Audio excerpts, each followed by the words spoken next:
అందరికీ praise lord. దేవుని నామానికి మహిమ కలుగును గాక. మీరందరూ బాగున్నారా? మీకోసం అనేది మేము ప్రార్థన చేస్తున్నాం. God bless you all.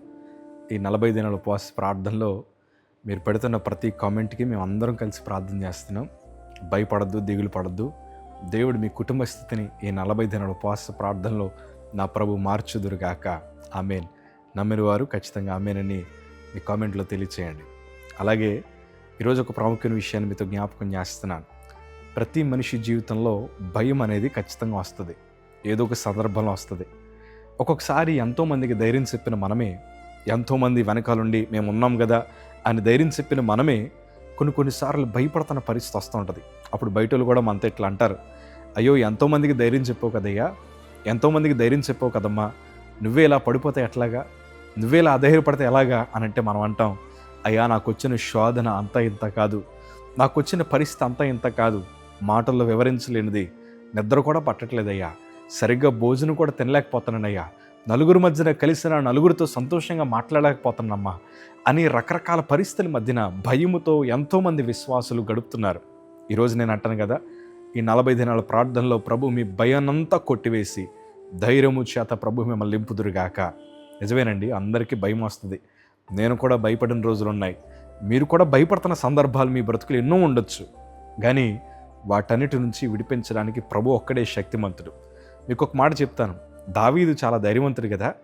గొల్యాతు బరిలో నిలబడినప్పుడే గొల్యాతుని జయించడానికి బరిలో నిలబడిన ఒకే ఒక్క ధైర్యశాలి, ఒకే ఒక్క వీరుడు, ఈ సున్నత లేని ఫిలిస్తీయుడు ఇశ్రాయేలు ప్రజలను దూషించుట ఎలా అని ధైర్యంగా బాలుడైనా కానీ మహాధైర్యముతో నిలబడిన దావీదు కూడా భయపడిన సందర్భం ఉంది. ఎందుకు ఈ మాట అంటున్నానంటే, కీర్తనల భాగము 34 కీర్తన ఆ పైన ఒక చిన్న మాట రాయబడి ఉంటుంది, అబీమెలెకు ఎదుట వెర్రివాడు వలె దావీదు నటించాడు. తన ఉమ్ముని గడ్డమ మీదుగా కార్చుకొని దావీదు కూడా భయపడి పిచ్చివాడిగా వెర్రివాడిగా నటించిన పరిస్థితి. కానీ అలాంటి దావీదు ఒక అనుభవంతో ఈ మాట రాస్తున్నాడు.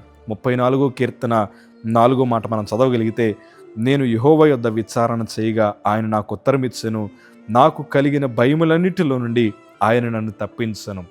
ఈ వీడియో చూస్తున్న మీ జీవితంలో ప్రభు ఈ వాగ్దానాన్ని నెరవేర్చుదురుగాక. దావీదు జీవితంలో కూడా భయపడ్డాడయ్యా, పిచ్చివాళ్లాగా నటించాడు, పిచ్చివాళ్లాగా తన ఉమ్మిని గడ్డం మీద కార్చుకొని నటించాడు. కానీ అలాంటి దావీదు ఎక్కడ విచారణ చేశాడు?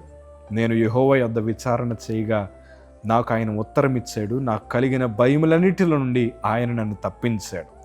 ఈరోజు నీ భయం నుండి తప్పించబడాలంటే, నువ్వు పడుతున్న శోధన నుండి తప్పించబడాలంటే, అయ్యి బాబోయ్ ఈ పరిస్థితి నాకు వస్తుందని భయపడుతున్నానయ్యా, లేకపోతే ఈ పరిస్థితి నాకు వస్తుందని భయపడుతున్నానయ్యా అని హృదయంలో ఎంతో కలవరం పెట్టుకొని నువ్వు హృదయంలో ఎంతో బాధపడుతున్నావేమో, నీకున్న భయమంతా ప్రభువుకు చెప్పు. నీకుండే భయమంతా ప్రభువుకు చెప్పు.